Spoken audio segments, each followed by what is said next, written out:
Acompanhe agora o podcast Fio do Bigode com João Nassif.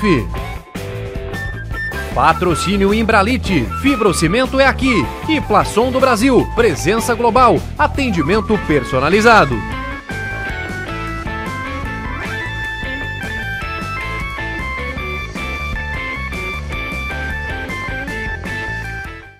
Estamos começando o podcast no Fio do Bigode. Estamos no 12º capítulo, na 12ª edição, e sempre com personalidades do esporte, tanto da região aqui como também do esporte nacional. O podcast vai para o ar no meu canal do YouTube, João Nassif, e eu peço a vocês para curtirem, né? Deixem um like aí no canal, compartilhem e se inscrevam, para que o canal possa crescer. Está indo bem. Comecei há 3 meses, tenho pouco pessoal, né, comigo, poucos inscritos, já temos bastante e vamos crescendo a cada dia, a cada podcast. Lembrando que o podcast No Fio do Bigode, ele tem a parceria com a Imbralite. Taylor Imbralite é a única com 10 anos de garantia. Imbralite, 50 anos, tradição que passa de geração para geração. Também a nossa parceira aqui é a Plaçon do Brasil, presença global, atendimento personalizado. E não podendo esquecer de outros parceiros como a Zamaco, Comércio de Ferros, Restaurante do Fefe, que é uma preciosidade em Nova Veneza, né? Um dos mais, acho que se não é um dos pioneiros, é um dos primeiros na Veneza, sempre da melhor qualidade, da Locativa, empresa de imobiliária aqui de Criciúma, da Artisan Móveis e Decorações, e também da Sarplast. A Sarplast é de Tubarão e ela produz defletor do radiador do Scania e também a caixa de radiador da Ford. Então são esses aqui os parceiros do podcast No Fio do Bigode, que eu repito, ele poderá ser visto por todos no meu canal do YouTube, o canal é João Nassif. Eu falei que sempre trago personalidades do futebol, do esporte de uma forma geral, e hoje eu tenho o grande prazer de receber aqui o meu amigo Carlos Eugênio Simon, ex-árbitro, 3 Copas do Mundo e outras competições de relevância no futebol mundial, e hoje comentarista esportivo, comentarista de arbitragem na ESPN, nos canais de ESPN. E o Carlos Simon, há muito tempo a gente não se conversava, fizemos um contato agora há pouco e a resenha vai acontecer hoje, principalmente sobre a carreira do Simon e aquilo que ele fez ao longo de tantos anos na arbitragem brasileira. Simon, prazer em recebê-lo aqui. É com satisfação que trago tu aqui para o nosso podcast. Vamos bater um papo legal aí. Nassif, a satisfação é minha, né? Quando você me ligou, a nossa amizade de longa data, quando eu estava começando na arbitragem aqui no Rio Grande do Sul, lá pela década de 80, né, você já era um dos expoentes comentaristas nas rádios aqui gaúchas. Então, é uma satisfação enorme participar desse bate-papo contigo, agradecendo sempre a ESPN pela liberação, por hoje eu poder trocar essa ideia contigo, e estou à disposição aí para nós falar sobre futebol, carreira, arbitragem, enfim. Eu vi aqui pela tua ficha aqui no Google, tu é natural de Braga, no Rio Grande do Sul. Onde é que fica isso, Simon? Isso com todo respeito, Braga, né? Claro. Braga é uma cidade do noroeste gaúcho, a 700 quilômetros de Porto Alegre, é a região do Alto Uruguai, aonde fica Criciúmal, Três Passos, Santo Augusto, Tenente Portela, Coronel Bicaco, Maitá, enfim, então ela faz parte daquela região muito próximo de Santa Rosa, de 3 de Maio, de Juí, então é aquela região, né? Eu nasci na cidade de Braga, e tenho muito orgulho lá da cidade, uma cidade pequena, é muito agradável, mas é uma cidade pequena. Estava vendo na tua ficha aqui que tu é a única personalidade de Braga, né? O único expoente de Braga que saiu para o Brasil e para o mundo, né, Simon? Isso, eu fui homenageado quando eu apitava lá algumas vezes, cidadão ilustre, e tenho um apreço enorme pela comunidade lá, que sempre me respeita e torceu muito por mim na minha carreira. Um hábito de futebol tem que fazer todo um trabalho de preparação, mas tem que ter também uma atividade, né? Qual era a tua atividade quando tu começou na arbitragem? Quando eu comecei na arbitragem, eu estudava na Escola Técnica Parobé, uma escola pública aqui em Porto Alegre, e trabalhava no Unibanco, União de Bancos Brasileiros. Eu era office boy na agência da 7 de setembro com a Andrades, uma agência enorme, né? Eu entrava numa rua, saía noutra, mais de 300 funcionários na época. Então, 1984 nós estamos falando. E eu cursava o segundo grau, né? E fazia e era funcionário do banco. Se formou em quê? Aí eu me formei, eu tirei o segundo grau e depois eu fui estudar educação física na Unicinos e jornalismo na PUC. Onde eu permaneci na PUC, me formei em 92. Pois é, desde o início, então, da tua atividade, eu diria, da tua carreira, sempre voltada para o esporte, né? Tirando esse lado no banco. Até conheci bem essa agência aí durante algum tempo, ali em Porto Alegre, realmente era uma agência enorme, né? Agora, Simon, para chegar num quadro da Federação, vamos começar pelo quadro da Federação Gaúcha, né? Quais são... Entrar nesse ramo e, a partir daí, então, seguir a carreira. Eu sempre gostei de futebol, né? Eu sou um apaixonado pelo futebol. Meu sonho era ter sido jogador de futebol, né? E só para te ter uma ideia de que não tá falando com nenhum perna de pau, eu quando tinha em 78, quando eu tinha 12 anos de idade, eu ganhei uma competição aqui no estado, patrocinada por um refrigerante, como o melhor jogador do estado com 12 anos de idade. Eram umas atividades individuais que tinha que fazer. O que me levou, né, pela primeira vez, viajar de avião, eu e meu falecido pai, fomos até o Rio de Janeiro, até o Maracanã, para fazer a disputa a nível nacional. Então, eu tinha 12 anos de idade e morava lá em Braga, Três Passos, naquela região. Então, quando eu vim para Porto Alegre, eu já vim com 17 anos. Era difícil, 16 para 17 anos, né? Era difícil você passar numa peneira do Grêmio do Internacional. Eu realizei essas peneiras, não fui aprovado. E cheguei depois a ficar no Aimoré, aqui no time aqui do lado de São Leopoldo, e jogar juniores, mas eu trabalhava no Unibanco na época, e não tinha como conciliar o trabalho, o futebol, que é onde eu não ganhava nada, era nos juniores, e mais os estudos. E aí eu acabei desistindo da carreira de árbitro, de jogador, e foi por eu justamente jogar bola que eu me tornei árbitro. Na Escola Técnica Parobet, um campeonato organizado pelo Grêmio Estudantil, e a minha equipe saiu na semifinal. E uma confusão, quiseram dar no juiz, enfim e tal. Aí os caras fizeram uma assembleia e o cara disse, por que o Simon não apita? Pelo menos o Simon é o melhor jogador que tem aqui. E na ocasião eu digo, esse cara tá velho, eu gosto de jogar futebol, não apitar, cara. Mas enfim, para terminar o campeonato eu apitei. E para minha sorte, o professor Luiz Cunha Martins, que foi árbitro e bom árbitro aqui no estado e a nível nacional, árbitro aspirante à FIFA, ele era professor de educação física lá na escola. Terminou o jogo, ele me disse, Simon, tu leva jeito para ser juiz. Olha o feeling e o olho dele. E você conheceu bem o Luiz Cunha Martins, um cara sensacional. E aí vai ter um curso na Federação Gaúcha. Me deu um endereço, eu fui atrás. Eu sempre fui de ir atrás das coisas, não ficar esperando, né? Porque, como dizia minha avó, do céu só cai água e titica de passarinho. Tu tem que ir atrás. E aí eu fiz o curso de arbitragem e comecei com 18 anos, nas categorias de base, aqui no Amador da Capital, era DAC, Departamento Autônomo da Capital. Então apitei aqui na Praça Tamandaré, enfim, essas todas, onde tinha campo de futebol em Porto Alegre, eu fui apitando. E aí em 86 eu fiz outro curso que me capacitou a apitar as competições da federação a nível estadual. E depois não parei mais. E eu acho que o sonho de todo árbitro na Federação Gaúcha é apitar um Grenal. Qual foi o teu primeiro Grenal? E aonde foi? O meu primeiro... Exato, quando eu entrei, o meu grande sonho era apitar um Grenal. E aí eu fui apitando. E o que aconteceu na CIF, que foi a minha grande escola? Eu fiquei, se tu botar 84 a 92, quando eu comecei a apitar futebol profissional, são 8 anos viajando pelo interior do estado, camperiando esse estado todo, muitas vezes não recebendo, futebol amador, outras vezes não tinha segurança. Então, mas foi onde me fez árbitro. né? Porque tu tem que apitar mesmo, não é fácil tu pegar esse amador, campeonato amador, e apitar naquela época. Então, isso nós podemos entrar nesse debate depois. Hoje, os caras se formam na escola aqui no Rio Grande do Sul, já querem apitar ou na Arena ou no Beira-Rio.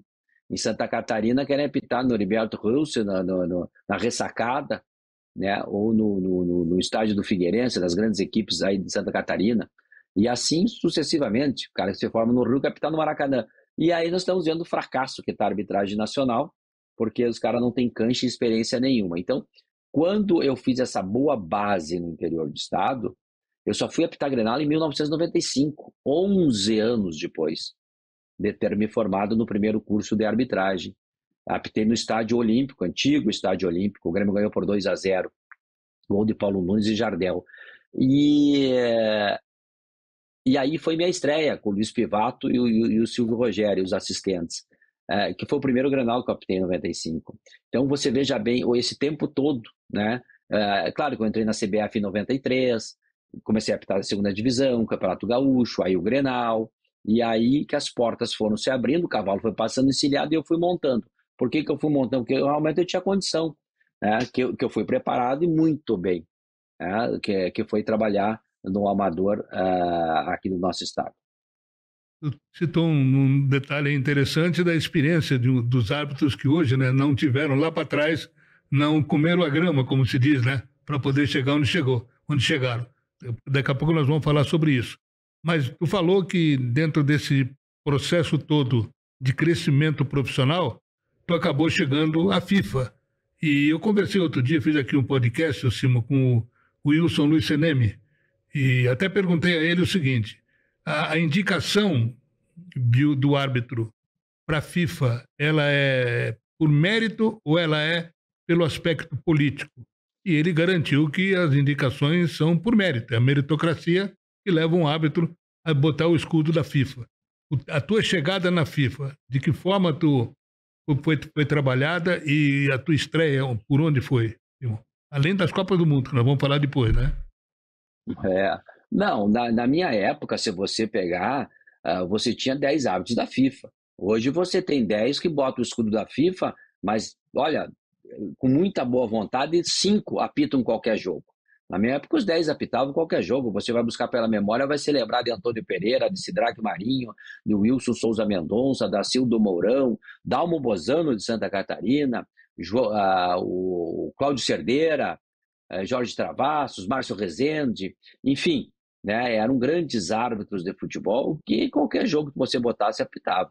E aqui no Rio Grande do Sul também nós tivemos uma boa escola, né? Eu citei o Cunha Martins, podia citar o Silvio Oliveira, e tantos outros árbitros, o Renato Marcília, que foi na Copa do Mundo de 94, isso aí começou com Abomar Martins e Carlos Sérgio Rosa Martins e José Luiz Barreto, que apitaram muito na década de 60 e 70. Então, quando eu cheguei na FIFA em 1997, eu já tinha esse currículo, não é, de muitos jogos arbitrados. Em 95, eu era aspirante árbitro da FIFA e eu fui convidado para apitar o Campeonato Paulista. Então, trabalhei em 5 temporadas no Campeonato Paulista, apitava o Campeonato Gaúcho e o Campeonato Paulista. Várias decisões de outros campeonatos estaduais, aí em Santa Catarina, por exemplo, eu apitei várias decisões. E então realmente tu tinha que ser muito competente para chegar na FIFA. Hoje eu já não vejo tanta competência, porque, que nem eu te falei, que para mim, dos 10 árbitros FIFA que tem aí, muita generosidade, 5 apitam qualquer jogo. O árbitro da FIFA tem que apitar qualquer jogo, ir lá ser respeitado, colocar sua autoridade em campo e demonstrar toda a sua competência. E no cenário atual do futebol brasileiro, eu acho difícil, né? Eu acho difícil porque nós temos exemplos aí que eu te falei, que o cara tem meia dúzia de jogo, pegou o escudo da FIFA. Na minha época não acontecia isso. Na minha época, Oscar Roberto Godoy também, que foi um grande árbitro. Enfim, era uma série de grandes árbitros e árbitros assistentes, José Carlos Oliveira, né, o Aristeu Tavares e outros tantos. Mas, então, na minha época, era muita competência, senão tu não entrava. Uma rebobinada aqui, uma questão que passou e eu quero colocar para ti agora. Apitando no Rio Grande do Sul, eu trabalhei lá durante alguns anos e pude perceber a pressão que existia sobre os árbitros. Talvez até hoje isso ainda acontece, né? Tinha aquele famoso trio ABC que falava que era protegia o Internacional, Paulo Santana dava reino em todo mundo, o outro reclamava daqui, Cid Pinheiro Cabral, mas enfim, Que tipo de... Tu sofreu algum tipo de pressão? Como é que tu reagia a esse tipo de pressão que existia à sua volta, claro, e também dentro da arbitragem gaúcha? Não, a pressão a gente sofre em qualquer profissão, não só na arbitragem, no jornalismo, como bancário, os professores, em qualquer área, né, tu sofre pressão. Então, inclusive tem uma passagem num dos livros da minha escritora predileta no Brasil, que é Clarice Lispector, ela diz: será que eu estou sendo livre ou mandado? Né? Porque tu tem que estar sempre respondendo às coisas da sociedade que te impõem goela abaixo algumas exigências em que você tem que respondê-las. E evidentemente que no futebol as pressões também, tal qual a vida de um cidadão, de um trabalhador comum, é muito alta aqui neste país. E claro, aqui tem a maior rivalidade de todos os clássicos em que eu apitei, a maior rivalidade que tem é o clássico Grenal. E eu apitei 20 Grenais na minha carreira. Então tem essa pressão enorme, não é, da imprensa gaúcha. Você citaste dois grandes jornalistas, eu poderia citar outros tantos aqui, o Rui Carlos Osterman, que para mim foi um dos maiores que teve na imprensa gaúcha, Vianney Carlet, você que fez um grande papel aqui, o João Carlos Belmonte, e era uma imprensa crítica, mas sabia do que falava. Hoje em dia caiu muito, não só aqui no estado, penso que a nível nacional, mas no estado do Rio Grande do Sul, era um expoente de grandes jornalistas, os caras que entendiam de futebol e de outras coisas, não é? Que tinha uma cultura enorme. Hoje muitas pessoas que não têm tanto conhecimento e falam, mas enfim, assim é o ciclo da vida. Em que, então essa pressão tinha. Eu sempre me preparei como? O apoio familiar é fundamental, eu sou casado, tenho 4 filhos e 3 netos, sempre me apoiaram, minha companheira, minha esposa, né? A minha mãe, meu pai infelizmente faleceu, minha mãe também me deu sempre o apoio e tal, minhas irmãs. Agora me preparava da melhor maneira possível, né? Estudando, eu estudei muito na minha vida, eu me preparava fisicamente, um dos meus fortes da minha arbitragem era o condicionamento físico, né? E o conhecimento para o futebol, muita leitura, sabe? Procurando entender e apitando, e formei meu próprio estilo de arbitragem, o que me proporcionou a conhecer o mundo através do apito. Tu citou um personagem, né, uma personalidade do esporte aí que me emocionou muito e ao qual eu devo um grande tributo, que é o Rui Carlos Osterman. Ele foi o culpado de eu estar em Porto Alegre durante algum tempo e de estar hoje aqui em Criciúma, seguindo uma carreira que começou profissionalmente na Rádio Gaúcha.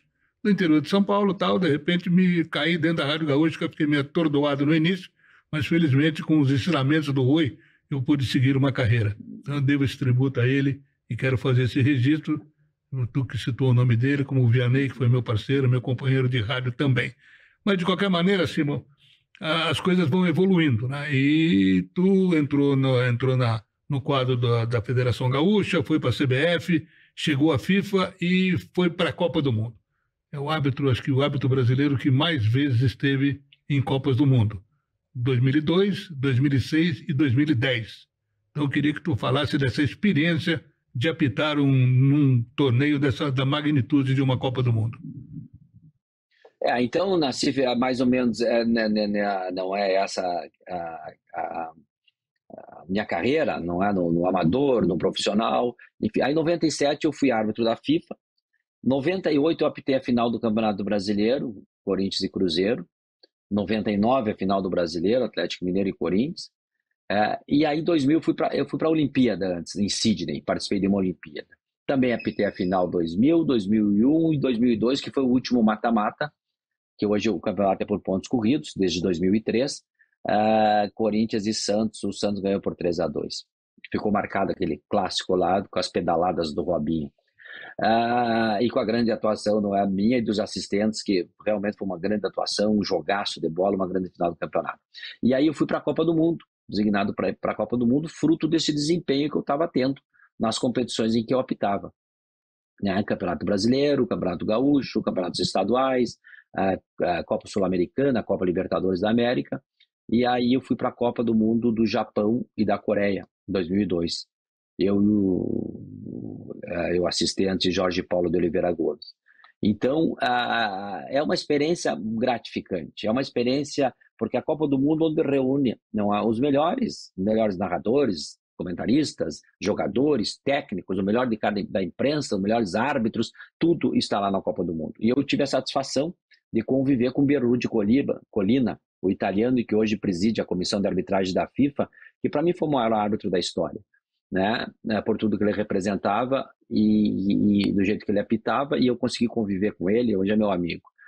Então foi uma Copa extraordinária, né? E boas lembranças que o Brasil foi campeão do mundo, pentacampeão do mundo.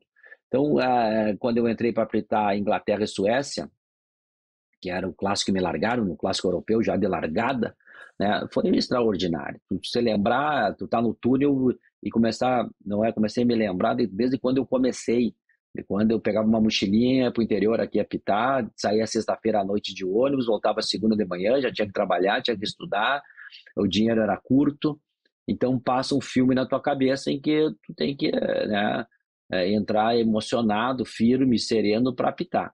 E ainda bem que eu fui muito bem naquela Copa do Mundo, porque a FIFA tinha um critério que quando um país passa das quartas de final, os árbitros daquele país retornam. No continente sul-americano, a Conmebol, são 10 países, nós estávamos entre 6 árbitros, mas pelo meu desempenho no jogo Inglaterra e Suécia, Itália e México, eles resolveram ficar. Eu fiquei, eu e o colombiano Oscar Ruiz. Os outros companheiros, que os países tinham caído fora, retornaram. Então quebrou meio um protocolo que a FIFA tinha. Tanto é assim que eu fiquei até o final da competição, não apitei mais, porque o Brasil foi passando e depois foi campeão mundial. Visto isso, que eu fui apitar a final do Mundial de Clubes em dezembro, Real Madrid, aquele timaço dos Galácticos, né, com Ronaldo, Figo, Zidane, Roberto Carlos, Raul, enfim, contra o Olímpia do Paraguai, que naquela época era o campeão da Libertadores com o campeão da Europa. E aí, um ano apitava um árbitro sul-americano, outro ano apitava um árbitro europeu, e eu fui escalado neste ano para trabalhar nessa grande final. Então foi um negócio emocionante, eu fiquei muito feliz, tanto é que eu gostei bastante que eu repeti em 2006, né? Verdade. E depois 2010, né? Tá vendo? Depois de 2010, fui gostando, né? Se tu tá indo, tu ia estar em 14 aqui no Brasil também, né? Tomou conta do campinho, Olha, né? eu só não fui em 14, modéstia à parte, não é querer falar e tal. Eu estava muito bem preparado. 2010 era meu último ano e eu sabia disso, porque até a FIFA já havia decidido de que o cara tinha que apitar até os 45 anos de idade. Hoje não é mais assim. Em 2013 eles reviram essa posição e voltou a não ter mais. Hoje nós vemos árbitros aí com 52, 53 anos trabalhando. Mas eu tinha que parar em 2010.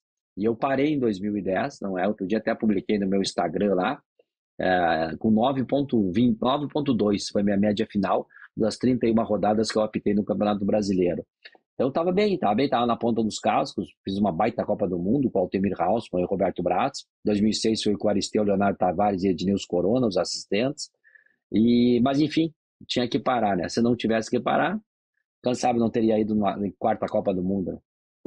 Pois é, Simon, sempre, a arbitragem sempre trouxe polêmica, né? E hoje, muito mais ainda, se discute nos programas, e até tu participa de programas na ESPN, e sempre a arbitragem está em evidência. Se fala muito mais, às vezes, do árbitro do que propriamente do jogo em si, dos jogadores e do futebol.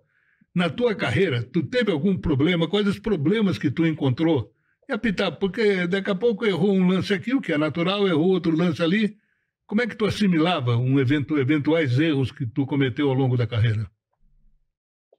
O árbitro, ele erra, ele tem que esquecer aquele erro, não é? Ele não viu, ele errou porque ele não viu no campo de jogo. Eu cometi alguns erros, inclusive reconheci alguns erros que eu tinha cometido durante a minha carreira, porque na minha época não tinha o VAR. Eu sou favorável ao VAR, né? Se tivesse o VAR, teria sido bem mais tranquilo. Eu acho essa parte de equívocos também, que foram poucos, evidentemente foram bem menos do que os acertos.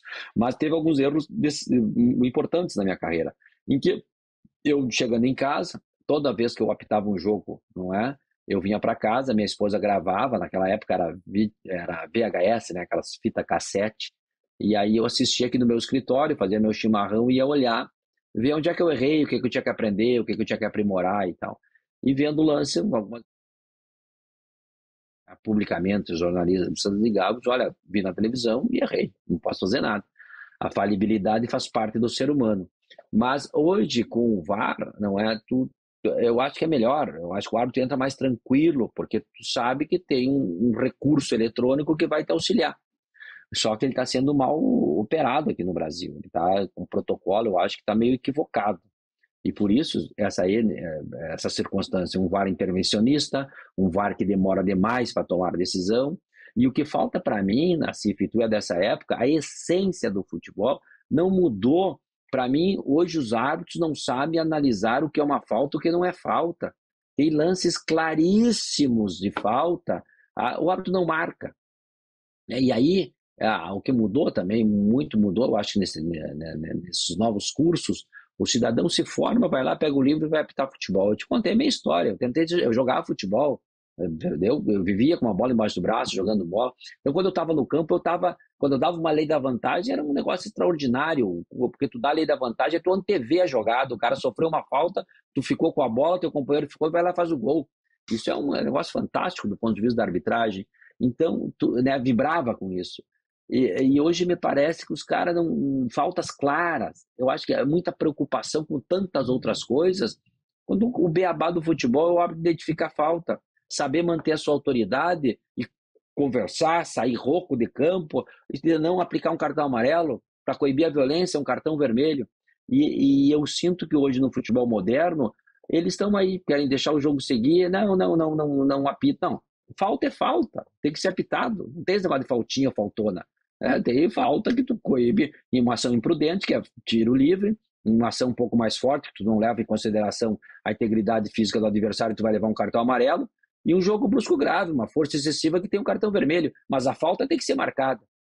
Então, hoje eu vejo uma dificuldade enorme dos árbitros, tentando se explicar a intensidade, não sei o que, será que agarrou, não agarrou? Teve um pênalti agora para o Internacional contra o Atlético Goianiense, em que nitidamente o jogador do Atlético Goianiense está agarrando o jogador do Internacional, uma bola no escanteio, ele não sabe da onde a bola vem, ele não olha para a bola em nenhum momento, ele está agarrando o jogador e dá um ipom. Os jogadores caem dentro da grande área. Passou pela árbitra no campo, pode passar, é óbvio que pode passar, mas não pode passar pelo VAR um lance desses. O VAR está ali com as várias câmeras, né, dentro de uma cabine, olhando, e tu tá vendo que o cara tá agarrando com os braços, não tem intensidade, tô agarrando, não quero jogar futebol, quero agarrar o cara, isso é falta. E aí eles interpretam muitas vezes, eu não sei por que o VAR não interveio naquela ocasião, mas outros lances que aconteceram, por exemplo, o Grêmio e Vasco, no São Januário, pênalti, o zagueiro bota a bola embaixo do braço, só faltou dizer, agora vou embora com a bola. Aquilo é pênalti, ali o VAR interveio corretamente, o cara vai na beira do campo e diz que não é pênalti aquilo ali, tá brigando com a imagem. Então, uma série de circunstâncias em que os caras não sabem identificar as faltas. E aconteceu, até comentei contigo, na goleada extraordinária do Criciúma em cima do Vasco, para mim não foi pênalti contra o Criciúma. O jogador, o Vegete, aquele se atira na frente da bola, nem na bola, na frente do pé do jogador do Criciúma. Para mim não houve a penalidade máxima, o árbitro marcou, o goleiro foi lá e buscou. Tem aquela máxima, tu sabe disso, como comentarista, pênalti que não entra. Não é gol. Ô, Simon, mas aí assim, né? Nós estamos falando aqui do VAR, e eu noto o seguinte, que muitos árbitros têm o VAR como bengala. Ele pode ter visto o lance, ele deixa correr para se agarrar no que o VAR vai dizer. E principalmente quando são árbitros ainda sem uma experiência maior, né? Então ele tem no VAR essa bengala. E o VAR também, daqui a pouco, puxa a bengala do cara e o cara fica a pé, né?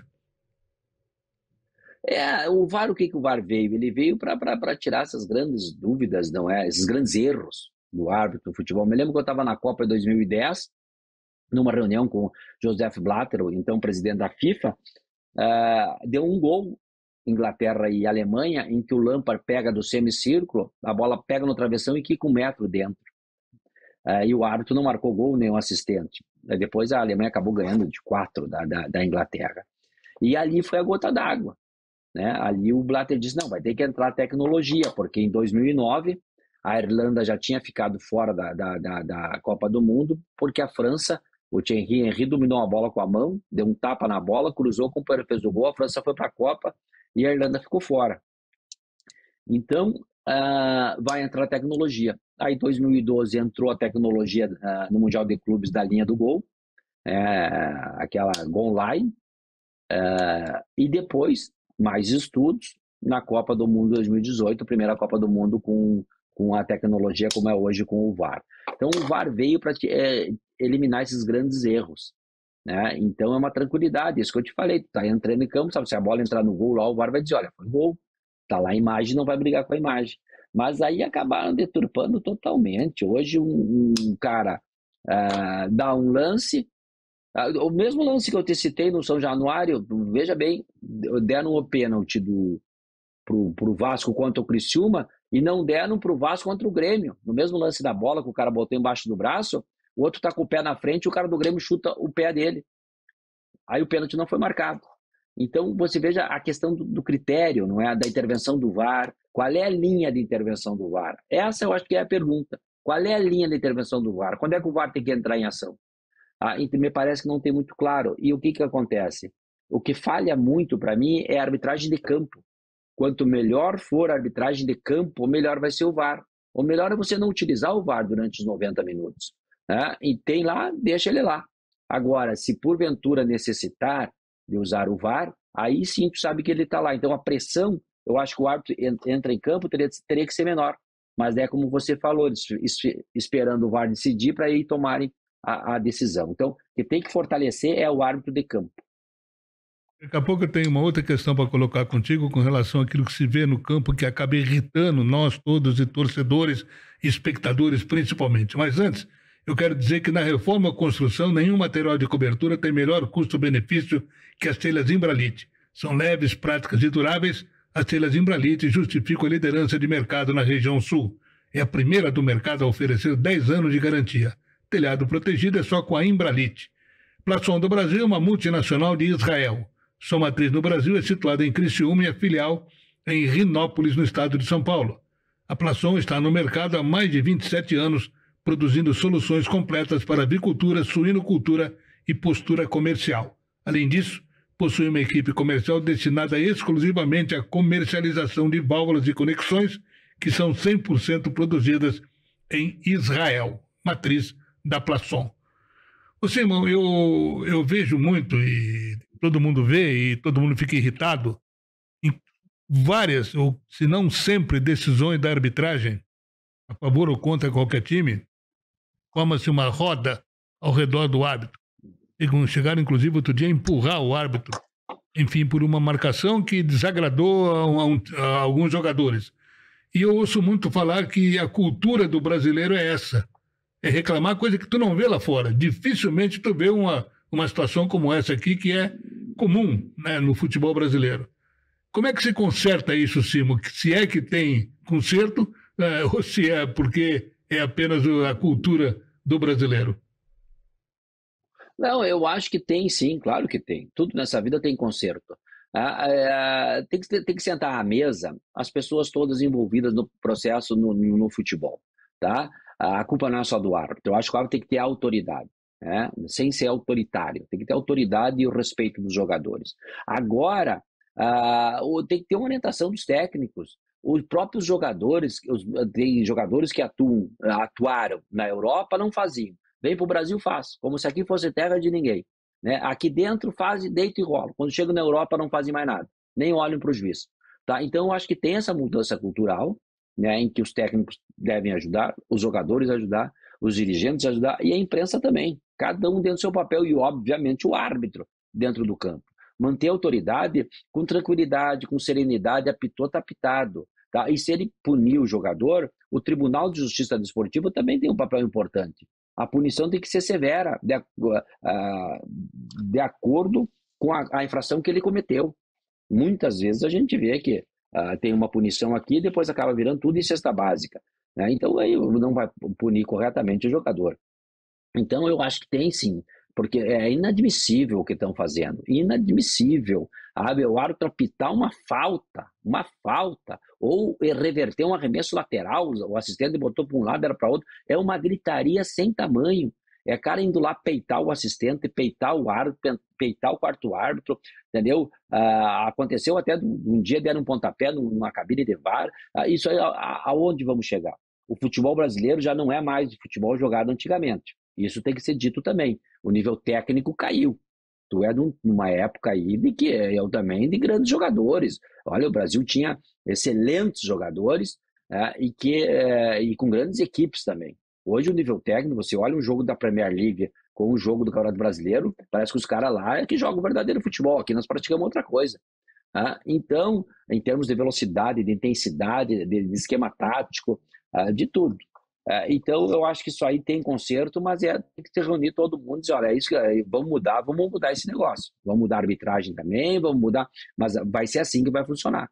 Né? E aí passa também por gramados. Tu tem que ter um bom gramado para jogar futebol, e aí por uma série de circunstâncias. Claro que tem solução. Tem que ter vontade política de fazer as coisas. Não é possível por aí. Eu sou partidário, tem que ser pela força. Se o árbitro tiver moral e capacidade para ir punindo dentro de campo os excessos, talvez um dia essa coisa melhore. Porque se depender de conversa acima, dirigentes, todo mundo entendimento, não vai ter. Cada um puxa a sardinha para o seu lado. Então, porque o árbitro tem o cartão, ele tem o poder de decidir. Se ele está vendo uma arruaça ao redor dele, bota o cartão. Tá certo que depois vão dizer que ele acabou estragando o jogo, né? Porque quando o árbitro toma atitudes corretas dentro de campo, expulsa uma meia dúzia, ele estragou o jogo, né? Mas eu acho que tem que ser por aí, porque na conversa a gente sabe dificilmente vai haver conserto, cara. Mas não pode também o árbitro expulsar e o tribunal vai absolver. Então não adianta, a culpa não é só do árbitro. O árbitro sozinho não vai mudar isso aí. Pode ter certeza. Aí vai dizer o que tu falou. Vamos entrar num jogo, vai botar 7 para a rua de cada jogo, acabou o jogo. Outro jogo, acabou o jogo. Não vai. O que vai acabar é com a vida do árbitro. Com certeza. Esse árbitro não vai apitar mais. Então não é por aí. Eu ainda sou da conversa, sou do entendimento, eu sou do bom senso, tá? Mas por isso que tem que ter vontade política. Tem que ter, numa hora dessa, tu tem que segurar os demônios e ter vontade política para te resolver a situação, porque o teu produto é que tu tá eliminando o teu produto. E aí não dá para pegar só o árbitro de bode expiatório, porque ele não tem essa força. O árbitro não tem essa força de querer mudar. Sabe? Se ele botar 4, 5 jogadores para a rua, 4, 5 do outro jogador para a rua, daqui a pouco ele não apita mais. Aí, mas e aquele árbitro? Não sei, ninguém mais fala nele. Então pode ter certeza que isso não. Eu sou do entendimento. Tem que ter consciência, pegar técnicos bons, que sabem o que estão fazendo também, complicar, velho. Tu tá orientando para jogador para ir lá e fazer falta e não sei o quê, e o jogador também, só um pouquinho. E aí o árbitro punir, claro, tem a responsabilidade do árbitro também. Pune, e o tribunal vai lá. Na Inglaterra, tu bota um jogador para rua, ele já tem 3 jogos de suspensão. Já tá sabendo que 3 ele vai ficar fora. Aí depois vai ser avaliada as circunstâncias, pode pegar até mais. Tá? Mas aqui, muitas vezes, um jogo, o cara entra com efeito suspensivo, nós já não vimos isso aí, ou outra, ou sei lá o quê. Não, e evidentemente que são mecanismos que a lei permite, e eu não sou contrário a isso. Eu sou contrário, claro, pode entrar com o mecanismo que quiser. Eu acho que um Estado democrático tem que respeitar todas essas instâncias. Né? Mas com certeza, eu acho que o árbitro sozinho não vai mudar. Eu torço para que tu e teus parceiros de ESPN e outras emissoras que também falam de futebol quase que o dia todo, entrem nessa briga, né? Porque não adianta eu ficar brigando aqui, que a minha voz não vai muito longe, né?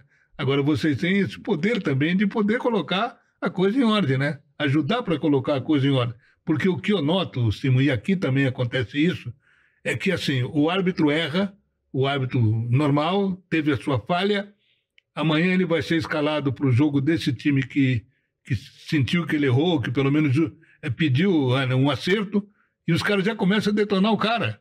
Como é que ele vai apitar de novo se ele errou aqui, se ele errou ali? Também a culpa é nossa em todo esse processo, né? Sim, por isso que eu digo, vocês que estão lá em cima, que têm uma voz que esparrama um pouco mais, que se espalha um pouco mais, vocês têm que ajudar também, né? Não é só nós aqui, né? Não, com certeza, mas a ESPN pode ter certeza, tem profissionais competentes, não é, que fazem sempre, e muito bem informados, não é, para emitir uma opinião com consistência, com consciência, né, e trabalham nesse sentido para o bem, não só do futebol, mas do esporte brasileiro como um todo. Um árbitro com o tempo de carreira que tu teve, árbitro profissional não, porque o árbitro brasileiro não é profissional, mas o árbitro que apitou Copa do Mundo, apitou competições internacionais, teve tanto tempo, né, no auge da arbitragem. Dá para fazer um pé de meia com a arbitragem, sim? Olha, eu fui parar de trabalhar em 2000, quando eu fui para a Olimpíada. Né? Daí eu apitei 10 anos só vivendo da arbitragem. Não dá do meu nível, eu consegui, claro, nesse apartamento que eu moro, acabei comprando esse apartamento, né, e educando meus filhos, enfim, minha esposa também sempre trabalhou, mas deu para fazer. né? Mas eu era um árbitro requisitado em todo o país. Eu não ficava um sábado, um domingo em casa. As pessoas ligavam para eu apitar. Muitas vezes eu colocava o preço que eu queria para trabalhar em determinados jogos, em determinadas decisões, e eu apitava em qualquer canto deste país. Agora é complicado. Hoje os árbitros até estão ganhando um pouco mais, mas eu não vejo, o que eu defendo, defendia na minha época e defendo hoje, é a profissionalização da arbitragem. E profissionalização que eu defendo não é só salário. Claro que o salário é importante, mas é um aparato que tu tem que ter por trás, que são psicólogo, fisioterapeuta, médicos, preparadores físicos, nutricionista, enfim, sabe? Tu tem que ter esse aparato, tu tem que ter tempo para te pegar e estudar, treinar. Tá? Hoje o árbitro continua a mesma coisa, se ele apitar ele recebe, não apitar não recebe. Se ele for para a geladeira ele não vai ganhar nada. É outra coisa, você pune um árbitro, o cara não é nem profissional, tu não é o patrão do cara, como é que tu vai punir o cara? Punição pública. Eu sou totalmente contrário a isso aí. Eu acho que tem que profissionalizar, ter um número X de árbitros para a competição. Tá? Vamos falar da Série A do brasileiro. Nós temos que ter um número X. Se você pegar a Premier League tem 24 árbitros profissionais. Tá? Aqui no Brasil, qual é o número X? Vamos conversar, vamos ver qual é o número X para apitar. Não precisa ter 600 árbitros. Tá? Então, eu acho que são essas questões. E aí dá tempo para o árbitro. Você reunir os árbitros, não é? Lá na Granja Comari, por exemplo, e colocar o vídeo ali. Ó, isso aqui vai ser mão. O que vocês acham? A melhor forma de aprender o aprendizado é uma via de mão dupla, né? Uma via de mão dupla. Você aprende, você ensina e você aprende ao mesmo tempo. Para a pessoa se convencer, ela vai dizer, olha, para mim isso aí mão, deu um tapa na bola, isso aí é mão, tá? Agora a mão está aqui, não é mão. Então nós vamos decidir junto. E aí eu acho que não, estou dando um exemplo e outras tantas questões. Você reunir os árbitros depois de uma rodada, botar os vídeos, vem cá, o que aconteceu aqui? Opa, que nem tem um clube de futebol, o clube o cara joga domingo, de segunda você reúne de novo, terça de novo, tem que treinar, tem que não sei o quê. É isso. Agora, casa. Uns ainda estão trabalhando, vão trabalhar, né? Tem hábito aí, jornalista, professor de educação física, advogado, desempregado, tem de tudo. Tá? E aí não, só quer saber de novo apitar, voltar a apitar de novo. Então, eu acho que o futebol é um grande negócio. Um negócio que envolve bilhões de dólares. Não dá para ficar brincando com esse negócio, dizendo, então tá agora. Então põe o fulano na geladeira, bota o Beltrano lá. Não sei o quê. Até quando isso? Por isso que tem que encarar o negócio, sabe? Eu defendo a profissionalização da arbitragem. Tem árbitro que não quer ficar fora do processo, tá? Que os caras dizem agora que deram para culpar. Não, qual é os árbitros que não querem? Então não é árbitro. O cara vai trabalhar no outro negócio. Agora, árbitro de futebol profissional, para te exercer essa profissão na plenitude, você tem que estar 24 horas por dia. Estou aqui no meu escritório, eu tenho aqui vários livros, eu já parei de apitar, pesquisando, estudando, fazendo contatos com outros ex-árbitros, né, para estar sempre atualizado. E aí o estresse não é tão alto como apitar um jogo de futebol. Então, eu acho que a profissionalização é um negócio fundamental e tem que acontecer, assim. Agora, a questão do comentarista de arbitragem. O árbitro de campo, o VAR decide, não decide uma situação. O comentarista, ele tem os ângulos, tem tempo para respirar, para pensar, para olhar. É mais fácil do que apitar. Claro, né, Simon? É mais fácil do que apitar. Como é que tu entrou nessa de ser comentarista de arbitragem? Eu me formei, eu parei de apitar em 2010. Em 2011 eu fui convidado pelo Máximo Bussaca, que hoje é o número 2 da arbitragem da FIFA, é um suíço, teve na Copa comigo em 2006, 2010, para ser instrutor de árbitros da FIFA. Então, em 2011 eu fiquei nessa função aí de instrutor. E aí, em 2011, eu fiquei instrutor. 2012, eu recebi uma proposta do executivo que iam começar com o canal Fox Sports no Brasil, e ele queria contar comigo como jornalista, como comentarista de arbitragem. Aí eu resolvi dedicar um tempo exclusivo, já me formei, te falei, em 1992 na PUC, na Faculdade de Comunicação, e aí eu comecei em 2012 a ser comentarista de arbitragem. A Fox Sports entrou no Brasil com a Libertadores, enfim, depois Copa Sul-Americana, depois Copa do Mundo, Olimpíada, tal, e eu fiquei como comentarista. E aí agora, há pouco tempo, a ESPN comprou a Fox e eu continuei como comentarista de arbitragem da ESPN. Eu acho que o comentarista de arbitragem hoje está incluído não é nesse processo de transmissão. O dono da transmissão, o chefe da transmissão, é o narrador, é ele que conduz. Aí tem o comentarista do jogo, você vai falar do esquema tático, o comentarista de arbitragem. O comentarista de arbitragem, ele está ali para esclarecer ao cara que está em casa o que pode e o que não pode. Então, outro dia aconteceu numa transmissão num outro canal, aí não tinha comentarista de arbitragem, ficaram vendo o navio, por que não botaram o goleiro para a rua? O goleiro recebeu um cartão amarelo nos 90 minutos, né? E aí, na decisão por pênalti, ele recebeu outro amarelo. Aí todo mundo ficaram falando horrores. Nos comentários que eu ouvi, disseram, mas o árbitro, detonaram o árbitro que tinha que botar para a rua. Não. A decisão por pênalti zera tudo, começa tudo de novo. Agiu certo o árbitro e dá um cartão amarelo. Então o comentarista, eu estou ali, ou um companheiro, ou uma companheira ex-árbitra também de arbitragem, vai explicar para o cara que está em casa, não, isso não pode. Tá? E isso é uma situação de que o árbitro deu o cartão amarelo. Outra situação, o cara levantou a bola fora da área e deu de cabeça para o goleiro. O goleiro não pegou a bola com a mão, saiu jogando com os pés. Não pode. É a conduta antidesportiva de quem praticou a burla, não é? De quem levantou a bola e deu de cabeça para o goleiro. Tiro livre indireto, cartão amarelo. Então, só dei 2 exemplos para dizer que o comentarista de arbitragem, ele não está ali para adivinhar, para acertar, para não sei o quê, dizer apenas... Não. Dentro da minha experiência, de 27 anos dentro do campo, do meu conhecimento de regra de futebol, eu estou ali falando o que você está vendo em casa. Eu espero o replay e o replay vai dizer, olha, foi pênalti porque ele pegou com a perna direita o calcanhar do adversário dentro da área. Tá? Ou por que o árbitro tomou determinada decisão. Então, acho que comentarista de arbitragem é isso aí. É mais ou menos como um comentarista de jogo está tentando explicar para o cara que está em casa a função do ala, do lateral, está jogando com 3 zagueiros, com 4-3-3, enfim, dá uma explicada. Então, hoje eu acho que faz parte. O narrador, o comentarista de arbitragem, comentarista do jogo, comentarista de arbitragem e o repórter no campo. Então, eu procuro me empenhar ao máximo, estudar para passar a melhor informação ao telespectador. Aconteceu, Simon, porque na ESPN, além de ti, tem mais 2 comentaristas de arbitragem, o Gaciba e a Renata Ruel. Já aconteceu de divergirem na opinião? Já aconteceu.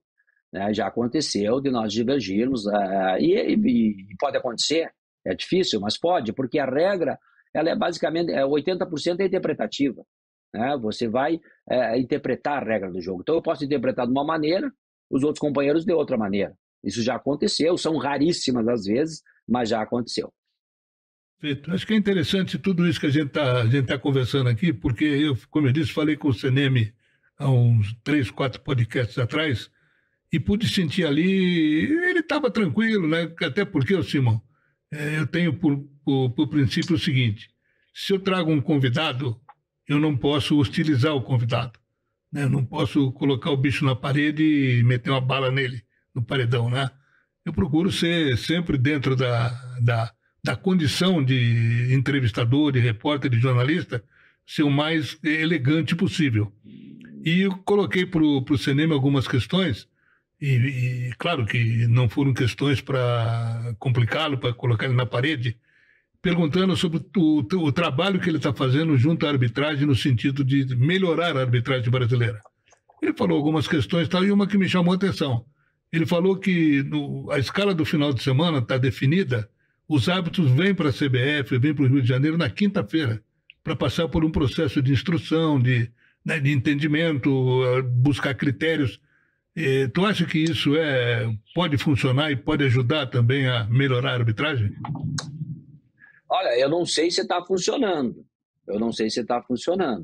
Tá? Eu também ouvi falar nisso aí. Mas pela prática, né, até onde eu sei, tem uns que não estão indo, não estão se encontrando, não sei. Aí é outro problema. Eu acho que pode. Quanto mais tempo tiver os árbitros juntos, debatendo, falando sobre o jogo, conversando, é melhor. Eu acho que é salutar, sim, se você puder concentrar, entre aspas, assim, a arbitragem. Tem um Grenal, por exemplo, sábado, o jogo é domingo, sábado vamos nos reunir, vamos ficar em determinado hotel, à noite vamos jantar, vamos planificar o jogo e tal, e domingo vamos para o jogo. Eu acho que isso aí é benéfico e só ajuda a arbitragem. E para fechar aqui, Simon, quero até a tua opinião sobre um detalhe que aconteceu no final de semana, um incidente no jogo do Bahia contra o Grêmio, em que houve um cartão vermelho para o jogador do Grêmio, o Diego Costa, e o Renato imediatamente tirou toda a galera do banco e ficou o banco limpo ali até o final do jogo, faltava pouco tempo para terminar. E assim que terminou o jogo, um outro jogador do Grêmio levou o cartão vermelho porque fez sinal de roubo, né, para o Braulio. Como é que tu interpreta assim? Porque o Renato alega que o Jailson Barreto, né, que foi árbitro, Jailson ele não Macedo. tinha nenhuma Jailson função no Macedo. jogo. E ele entregou pro árbitro, pro quarto árbitro, que o Diego Costa falou alguma coisa. Não sei se é verdade ou não, mas é o que o Renato passou a coletiva inteira dizendo. Como é que tu viu esse lance aí, Simão? Primeiro eu acho que essa questão do delegado do jogo, não é? O delegado do jogo não é a federação que escala, não é a CBF que escala, é a federação que escala. Então tem um delegado do jogo, não é? Mas ele não está ali para informar e para dizer nada para ninguém, não é? Ele é o delegado do jogo, não tem que dar informação nenhuma para o árbitro reserva, tá? E agora, evidentemente, que há me disse, o Renato diz, não é que foi o Jailson que falou para o quarto árbitro, que o Diego. Agora parece que já tem, que o Diego falou direto para o quarto árbitro. Então tá uma questão que vai ter que vir, vão ter que esclarecer bem essa questão, se de fato foi o Jailson que falou ou não, né? Porque o Jailson, inclusive, estava escalado para um jogo agora do Grêmio como assessor pela Copa do Brasil.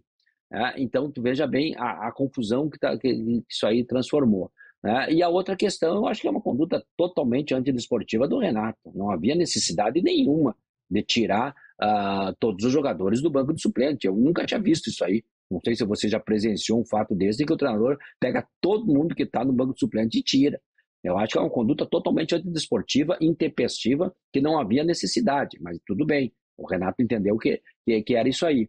E agora essa questão que a CBF vai ter que explicar. A CBF tem que vir, quanto mais transparente for é melhor, e explicar essa situação de o que o Jair está fazendo, qual era a função dele e onde é que estão os áudios do VAR. Também esses áudios do VAR têm que serem divulgados, para saber o que o árbitro reserva ou falou ou não falou para o jogador do Grêmio. E se de fato o jogador do Grêmio disse, não é, o que foi relatado aí pelo árbitro reserva. Se ele disse, ele tinha que ter sido expulso. Pelo que eu ouvi, não é, que ele tinha dito determinadas palavras ao árbitro reserva, aquilo não é comportamento do jogador de futebol, teria que ter sido expulso. Agora, quem é que mandou expulsar? Se foi o árbitro reserva, aí é que tem que ver essa questão, mas quanto mais transparência tiver, melhor é. Eu vou dar minha opinião. Eu acho que o Renato fez aquilo para justificar o vareio que ele tomou do Bahia, né? Está perdendo por 1-0, poderia ter tomado mais. O time dele foi dominado pelo Bahia. E aí o Renato apelou para justificar, na minha opinião, né? Para justificar a derrota e a forma como o time dele jogou. Simão, queria agradecer a tua presença aqui. Estamos já fechando o nosso podcast de hoje. Desejando aí sucesso, estou sempre ligado em ti lá na ESPN, vendo todas as resenhas que a ESPN faz, como tu falou, com muita qualidade, né? Porque às vezes eu fico com medo que, assim, é muito tempo falando de futebol, mas ela tem uma gama de comentaristas que vão alternando a participação nos programas. Então tu vai vendo a opinião de cada um. Tem até aquele programa que vem logo depois do programa que tu está participando nessa segunda-feira, que fala do futebol internacional, né, na preparação para o jogo que a ESPN vai transmitir. Mas, enfim, eu acho que faz um bom trabalho, um belo trabalho, e eu quero cumprimentar a ti e mando um abraço para o Pascoal, que o Pascoal é lá de Jacareí, da minha terra, ele mora lá. O Pascoal mora lá em Jacareí. Manda um abraço para ele. Mora lá. É um grande cara, sensacional o Pascoal, e também queria deixar um abraço a todos. Eu, quando apitava, gostava muito de apitar aí no Heriberto Russo. Vários jogos apitei, me lembro de um 4-3 que o Criciúma tocou no Flamengo no campeonato em 2003, um jogo extraordinário, estádio lotado, um estádio muito seguro para a arbitragem. Na época, era o único estádio do país que o árbitro colocava o carro dentro do vestiário, fechava a porta e pronto. Então, nunca aconteceu nada, vários jogos em que eu optei, gosto muito da cidade de Criciúma, do time de Criciúma, gostei muito do que eu vi sábado, e tenho um apreço enorme aí pelo povo catarinense. Então, e contigo, Nassif, amizade de longa data. Em setembro, o Arsenal vai estar fazendo 90 anos, A filha dele está organizando a biografia, se tu puder vir até Porto Alegre, né? Será um prazer enorme, o professor está firme e forte ainda aí, e eu estou aqui também à disposição. O amigo vier aí, der o prazer de tomar um vinho, será uma satisfação enorme. Simão, muito obrigado, prazer em falar contigo e até a próxima, até setembro, né? Certamente estarei presente então. lá para, como eu disse para ti, é o cara que me colocou no mundo, né? Então devo muito a ele e tenho esse tributo a pagar. Um abraço, obrigado, e com isso nós fechamos aqui o nosso podcast dessa semana. É o podcast número 12, No Fio do Bigode. Agradecendo também a Cacá, que está ali operando a máquina para que a gente possa encaminhar bem esse podcast. Lembrando que o podcast do Fio do Bigode ele tem a força da Embralite, da Plaçon e o apoio do Zamaco, o restaurante do Fefe, Locativa Artesã e a Sarplast de Tubarão. Um abraço a todos, até a próxima então e fiquem com Deus.